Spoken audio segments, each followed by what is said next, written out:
Abra sua Bíblia no livro de Juízes, capítulo 6.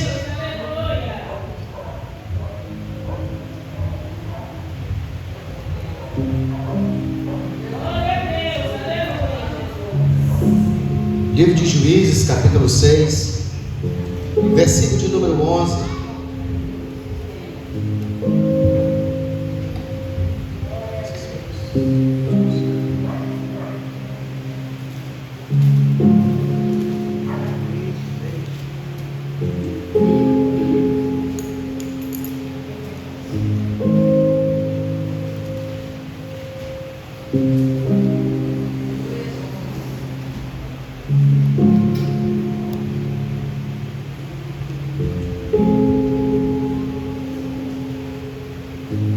Juízes, capítulo 6, versículo 11.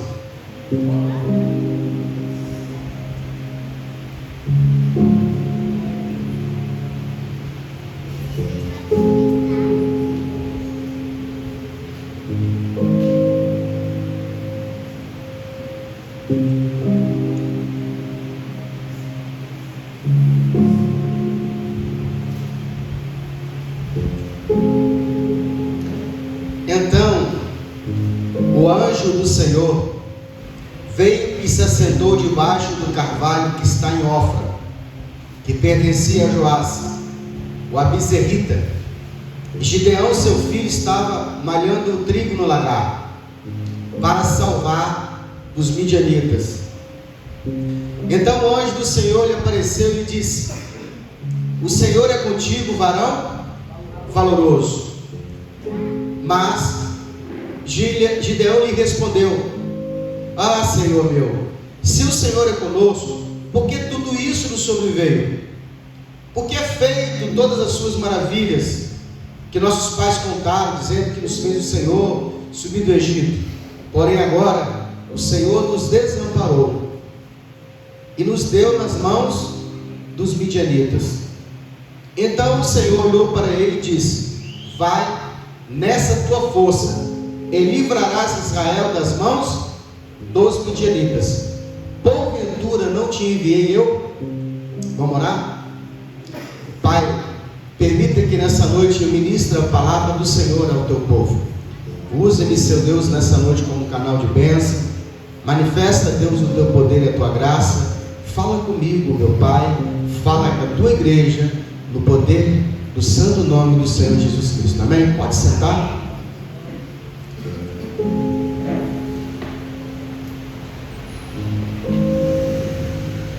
No começo dessa mensagem, o texto vai dizendo que Deus trata com Israel por um período de 7 anos. A Bíblia diz que Israel fez mal aos olhos do Senhor. Quando você vai estudando a Bíblia e vai aprendendo um pouco mais do Senhor, vai se relacionando com Deus, você vai descobrindo que tem coisas que parecem ser boas aos nossos olhos, mas que desagradam a Deus. Coisas essas que às vezes nós queremos fazer para Deus, mas ela não está de acordo com a vontade de Deus. Eu estava vendo hoje um testemunho do pastor, ele é profeta, ele tem um canal no YouTube, tem acho que 3 milhões de seguidores no YouTube, parece que é um dos maiores canais do mundo em relação à profecia, a discernimento. É uma bênção, de vez em quando eu ouço ele. E aí, até uma entrevista com ele, Tiago Brunet pergunta para ele como é que começou essa história do canal e tal, e ele vai dizendo que ele começou com 18 anos, fazendo a obra de Deus, foi pastorear uma igreja, e ele falou: eu estava bem, estava pastoreando a igreja estava crescendo, mas eu fui visitado pelo Senhor, e o Senhor falou que estava triste comigo. E ele falou bem assim: quando o Senhor fala conosco, que está triste conosco, a gente logo quer buscar em nós pecado. Ele falando, se a gente está em pecado, alguma coisa que a gente está fazendo que não está agradando aos olhos do Senhor. E aí o Senhor falou comigo assim: você tem deixado o meu ministério profético de lado, focado no ministério pastoral que eu não me chamei. Pelo menos dando ênfase ao ministério pastoral, zona de conforto. A gente sempre vai preferir uma zona de conforto. E uma das coisas que a gente vai entender com o Senhor, caminhando com Deus, é que Deus não gosta de zona de conforto. Deus quer tirar a gente da zona de conforto e trazer a gente para uma zona de confronto, num período de guerra, porque é na guerra que a gente vai aprendendo a conhecer mais a Deus. Então, ele vai dizer que ele teve que focar, não fechou a igreja, mas ele teve que mudar o seu ministério, que era pastoral, para uma igreja mais voltada para a profecia. Ele falou: o que tem de errado, seu pastor? Nada. Só se você não foi chamado para isso. Ele falou bem assim: eu não fechei a igreja, eu continuo pastoreando, mas hoje o meu ministério ele é focado mais para a voz profética. E aqui em Israel, o texto vai dizer que eles fizeram mal aos olhos do Senhor. E Deus, como Pai, vai tratá-los. E qual é a maneira com que Deus ele trata a gente? Nos trazendo a gente para uma zona de confronto, chamado batalha espiritual. Deus começa a fechar as portas que antes estavam abertas. Deus começa a silenciar a sua voz, que antes era tão presente, tão audível. Porque Deus quer confrontar a gente. E a Bíblia diz que porque Deus se volta contra Israel, os inimigos de Israel, os midianitas, eles avançam. Existe um período na nossa vida onde a gente costuma dizer assim: parece que agora eu acertei com Deus, porque tudo vai bem, conta bancária vai bem, esposa está legal, família está legal, emprego está legal, aquele tempo de paz, aquele tempo de abundância, que a gente quer que dure para sempre. Mas vira e mexe, isso muitas das vezes nos acomoda. Você deixa de orar, você deixa de buscar, você deixa de querer conhecer a Deus de uma forma que antes você não conhecia.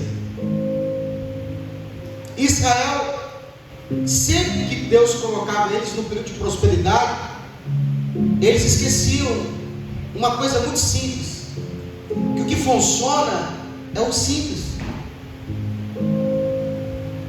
E às vezes a gente quer fazer algo muito grande para Deus, e o que vai fazer diferença é o simples. E aí Deus permite que os inimigos persigam Israel. É uma forma de Deus disciplinar, levantando os inimigos contra nós, permitindo que os inimigos nos façam guerra, permitindo que nos afronte. A Bíblia diz que por causa da perseguição dos midianitas, Israel não consegue prosperar. Então Deus fez com que Israel empobrecesse muito. É uma das disciplinas de Deus, secar a nossa provisão, para que a gente entenda que a provisão, a riqueza nunca é maior do que Deus. Deus, ele não tem inimigo, mas existe algo que se levanta contra Deus de igual para igual, e é o dinheiro, a riqueza. Muitos na riqueza esquecem da glória de Deus. Muitos na riqueza deixam de fazer o simples, vir para a casa de Deus, cultuar o Senhor, exercer seu ministério. Agora tem dinheiro, comprou um sítio, comprou uma chácara, um apartamento novo, uma casa de praia, de repente quer fazer uma viagem do sonho. E essas bênçãos de Deus, elas nos confundem, parece que é uma aprovação de Deus. Poxa, Deus me abençoou, Deus me prosperou, eu vou tirar uma folga, não é errado, desde que essa folga ela não atrapalhe a responsabilidade de servir a Deus. E Israel esqueceu que toda a sua riqueza, toda a sua bênção viu do Deus único, e agora Israel começa a adorar outros deuses. E aí o texto parece que Israel fechou a igreja e abriu no centro de macumba. Não foi assim. Porque o inimigo, ele quer nos roubar. E como é que ele nos rouba? Tirando aos poucos os nossos direitos, para que você não perceba que ele está agindo. Ele sutilmente vai tirando devagarinho, sutilmente algumas coisas da sua vida, sem que você perceba. Ele vai rompendo alguns limites. Já viu o cupim? Cupim é um bichinho tão pequenininho, tão insignificante. Ele não chega arrancando logo um pedaço de madeira, que se você arrancar logo um pedaço, você vai descobrir que ele está lá, vai logo dar um jeito nele. Ele vai ocultamente comendo a madeira por dentro, de dentro para fora, roubando a energia, a estrutura daquela madeira. De repente, do nada, você vai colocar a mão no móvel e você fala: está podre. O inimigo tem roubado a nossa fé, tem roubado a nossa responsabilidade, tem roubado a nossa presença, a nossa intimidade com Deus aos poucos, na sutileza. E foi isso que o inimigo fez com Israel. Toda a disciplina de Deus, ela é corretiva de amor. É Deus querendo trazer os seus filhos para mais perto de si. Israel agora, filho de Deus, Deus não quer perdê-los. Então Deus faz com que eles empobreçam, percam a riqueza, para que eles entendam que a sua riqueza vem do Senhor. E os anos vão se passando, irmãos. É uma crise econômica. Sabe, Israel planta, o inimigo fazia assim, esperava eles plantar, eles trabalhavam na plantação, na hora de colher, os inimigos vinham roubar. É uma pessoa que trabalhou o mês todo, dia após dia, segunda a segunda, vai na boca do caixa pegar o pagamento, o bandido chega e fala: perdeu, e leva embora. E nessa hora a gente faz aquela pergunta: Senhor, por que o Senhor permitiu? Trabalhei o mês todo. E assim foi. Essa sucessão de desastres na vida, que são uma estratégia do diabo. Ele vem com a doença, depois ele vem com uma tragédia, ele quer destruir um casamento, ele vem com uma discordância, depois uma briga, uma crise financeira, tudo assim, sucessivamente, uma atrás da outra. E aí o casal, sem estrutura, acaba querendo até pedir separação. Aí você fala: como que da noite para o dia o casal que estava junto agora se separaram? Não foi da noite para o dia. O inimigo, ele vai estudando o comportamento da gente, ele vai medindo, ele fala: eu vou criar uma situação aqui. Como ele fez com Jó, numa só noite, ele foi, tirou os filhos, a riqueza, o gado, depois ele colocou a doença. E essa sucessiva afronta, aflição, ação do inimigo, agressão do inimigo contra nós, coloca em xeque aquilo que a gente tem de maior valor. O quanto eu confio em Deus, o quanto realmente eu confio no Senhor. E é isso que está em jogo. Aí a Bíblia diz que Israel clama ao Senhor. O que eu faço, pastor, quando eu vejo que isso está acontecendo na minha vida? Volte a clamar ao Senhor. Porque clamando ao Senhor, ele responde. No versículo 6 diz assim: assim Israel empobreceu muito pela presença dos midianitas. Então os filhos de Israel clamaram ao Senhor. O que Deus fez? Enviou um profeta. Porque a maneira com que Deus tem de prosperar a nossa vida é por meio da sua palavra. Tudo que eu preciso no momento de crise, no momento de dificuldade financeira, é uma palavra profética para mudar a minha realidade. Então Deus envia um profeta. Deus não enviou a prosperidade, Deus enviou o profeta, porque Deus colocou no profeta a prosperidade. E aí o profeta vem e profetiza. O profeta vem e diz a eles que eles vão passar por esse período, reclama, questiona acerca do quanto eles se isolaram de Deus, o quanto eles buscaram outros deuses. E aí Deus então envia a palavra de profecia para mudar o estado. Agora Deus vai enviar um libertador. Quem vai ser o libertador? Como é o critério que Deus tem de enviar uma pessoa para ser o libertador? Que eu e você, na nossa concepção, a gente tem várias histórias de guerreiros, de heróis. O cinema americano criou heróis para a gente. criou o personagem do Super-Homem. Uma pessoa que veio de outro planeta, que ele tem forças sobrenaturais, visão sobrenatural, ele tem fogo nos olhos. Parece até que o nosso Jesus, né? Voa, tem um ouvido sônico, pode ouvir. E a gente fica imaginando que o herói é essa pessoa sobrenatural. Tem o Homem-Aranha, tem a Mulher Maravilha, tem o Hulk, Capitão América. E eu poderia aqui falar vários heróis que o cinema americano criou para que essa nação tivesse o que? Uma referência de heróis. E a Bíblia também nos traz vários heróis bíblicos, homens a qual Deus levantou para tirar o seu povo de uma situação. Agora, a maneira com que Deus tem de escolher o seu herói é que me surpreende. A maneira com que Deus, o critério com que Deus tem de pegar o seu campeão é que me surpreende.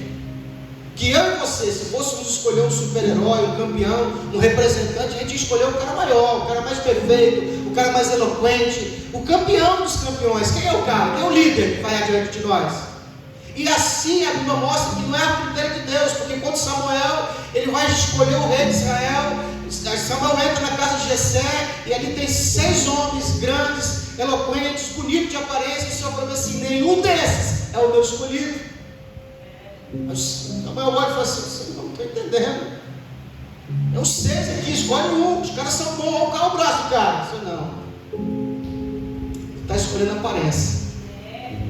Escolha escolhendo a aparência. Eu olho o coração, a intenção do coração. Glória a Deus. O rei está aí, é um dos filhos de Jessé. E aí Samuel olha para ele e fala assim: Jessé, estou num aperto aqui, irmão. O Senhor falou que um dos seus filhos vai ser o novo rei de Israel, vai ser um grande homem de Deus, vai ser um libertador. Tem mais alguém aí? Você tem só 6? Jessé tinha um outro filho,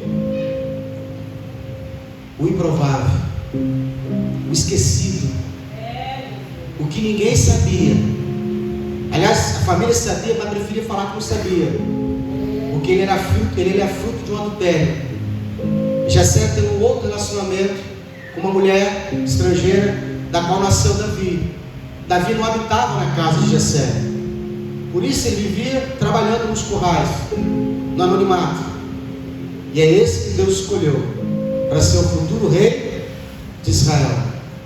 As escolhas de Deus de um herói para um representante confundem a nação. Quando Deus foi escolher o libertador de Israel, chamou Moisés. Aí você fala: Moisés era príncipe. Tá, mas quando ele foi chamado, ele era foragido, assassino. Ele fugiu porque ele matou um egípcio. Ele estava jurado de morte. A prisão dele estava aberta no Egito. Era kamikaze. Se ele voltasse para o Egito, ia ser preso. E Deus chama ele: Moisés, vem comigo, vem tirar o povo do Egito. Moisés vem e fala assim: eu não posso, Senhor. Por que, Moisés? Sabe qual foi o motivo pelo qual Moisés não queria ir? Ele vai dizer assim: por que você não chama outro? Você não sabe que eu não sei falar? Eu sou gago. Se eu começar a falar, eu vou começar a titubear, o povo não vai me ouvir.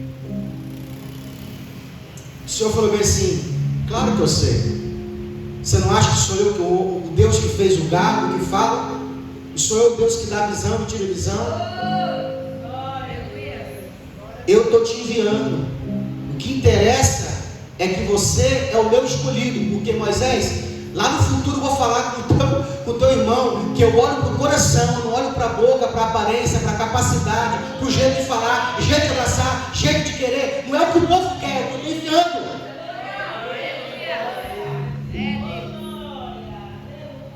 E agora Deus está escolhendo outro. Gideão. Está todo mundo com medo, está todo mundo se escondendo, está todo mundo parando. Mas esse Gideão fez algo que despertou a atenção dos céus. Tem coisa que a gente faz no oculto, ninguém está vendo, mas Deus está vendo. Por isso que uma vez perguntaram para Jesus qual é o sucesso da oração, como orar, como eu deveria orar. O Senhor falou assim: quando você for orar, entra no teu quarto, fecha a porta, ora em secreto, fala com Deus em secreto, que o Pai que ouve em secreto te recompensará publicamente. Está todo mundo com medo. Fica imaginando Israel, falando assim: o que nós vamos trabalhar? Adianta trabalhar em trabalho, o ladrão leva? O que adianta plantar? A gente planta, o ladrão leva. Enquanto todo mundo parado, esse camarada aqui estava malhando trigo, escondido, no lagar. O trigo se malha na eira. A eira é um telhado, aberto, porque ele tem que pegar a peneira e jogar para cima para tirar a casca do trigo. O lagar é um tanque, tipo é o furô de madeira, onde é um tanque, tipo uma caixa d'água, onde a gente joga o trigo, a semente de azeite lá dentro, o azeite, para poder pisar ali a uva, para tirar o caldo. E agora está num lugar escondido. Assim como Davi também, tudo que fez escondido. Deus estava vendo. Porque Deus conhece que nós somos no oculto, não é na aparência, não é no exterior. E isso atraiu o coração de Deus. O camarada, todo mundo parando, todo mundo querendo parar, todo mundo desanimado. E o cara está ali, ó, se esforçando. Que a gente muitas vezes, irmão, quando está em dificuldade, a gente ora para que Deus haja o mais rápido possível para resolver aquela situação. E os céus parece que fechou contra nós. Por quê? Porque a gente está querendo um milagre da parte de Deus, uma ação divina da parte do Senhor, quer que as portas se escancarem. E existe um mistério com Deus, é que Deus opera no nosso agir. É como se eu esperasse um milagre para Deus agir no milagre. E Deus fala: faz no natural que eu vou agir no sobrenatural. Coloca a tua mão que eu vou adiante. Quando Moisés clamou a Deus para que ele abrisse o mar vermelho, o Senhor falou para ele assim: Moisés, não é hora de você orar, começa a marchar, que quando vocês marcham, eu opero. Então, enquanto todo mundo estava reclamando de Deus, esse jovem estava ao mesmo tempo trabalhando com as suas mãos, com as suas forças, até que o anjo, esse anjo do Senhor na sua vida, deve estar com letra maiúscula, com A maiúsculo. Todas as vezes que o anjo do Senhor aparece com A maiúsculo, ela é uma tipologia de Cristo. É como se Cristo estivesse aparecendo no Antigo Testamento. Não pode dizer que é Jesus, porque Jesus só se manifesta no Novo, mas é uma maneira de Jesus aparecer no Antigo Testamento em mistério. O anjo do Senhor sempre é a pessoa da identificação de Cristo. É como se Jesus descesse lá embaixo para falar com Gideão, mas ele se aparece como anjo, teofania. A Bíblia diz que enquanto ele está trabalhando, o anjo está observando ele. Enquanto ele está fazendo o natural, o anjo está só de olho nele. Você sabia que existe operação de Deus invisível que você não vê? Existem bênçãos que você glorifica a Deus porque Deus te mostrou que te abençoou. É a carta de crédito do consórcio que foi contemplada, é o carro que você tirou na concessionária, é a laje que você bateu, é o presente que você comprou. São manifestações do agir de Deus na nossa vida, que a gente glorifica a Deus. Mas existe muita proteção, muita bênção, muita riqueza que está em oculto, que a gente não vê, mas Deus continua agindo. E não é porque eu não vejo que Deus me desamparou. Agora o anjo para e começa a observar esse jovem, até que o anjo se aproxima e fala: e aí, varão valoroso? Se fosse hoje, fala assim: Pai, Senhor, varão, homem de Deus. Ele vira e fala assim, o anjo diz assim: o Senhor é contigo. E aí ele diz: ama, derrama a sua alma, dizendo: não é nada, tenho dúvidas sobre isso. Eu ouvia dizer do poder do Deus de Israel. Meus pais me contaram. Você conta para os seus filhos, para a sua família, as vitórias que Deus te deu? O poder está em contar. Você conta para as pessoas o que Deus fez na sua vida? Hoje eu vi aqui a Adriana contando testemunho, como Deus operou, como Deus curou. Ele está dizendo que ele nasceu no lar onde os seus pais contaram para ele como Deus tirou do Egito, como Deus agiu. Mas agora no presente momento, onde ele deveria presenciar, ele não está vendo a ação de Deus. Ele está dizendo para Deus, reclamando com Deus, o que Deus não está fazendo. E o Senhor falou assim: eu estou te enviando, é você que vai lá. E ele vai dizer assim: como eu sou o menor da minha casa. É esse que Deus quer, quem não se acha, o improvável, o que não deveria ser. É esse que Deus quer agir. Você sabe qual o mistério que Deus teve com Davi?